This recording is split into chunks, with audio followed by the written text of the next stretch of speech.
लेना जल्दी ले यार, जल्दी ले पैसे दे भाई, दो का पाओ। कानपुर से सर। क्या लेके आए? फोटो। कितना रुपया? 800 रुपये किलो। क्यों इतना महंगा फोटो बिकता है? फोटो का यही रेट है। ये तो 1200 भी है, लेकिन अभी 800 बेच रहा हूँ। कैसे किलो है? 200 रुपये पाव सर, 200। और 1 किलो लेंगे क्या रेट? गुलाब खास। लोग मानपुर से आए हैं, क्या रेट दे रहे हैं?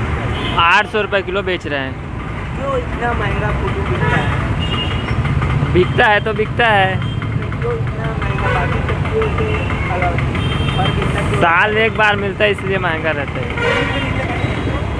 इधर देखिए, नाम सूरज निषाद।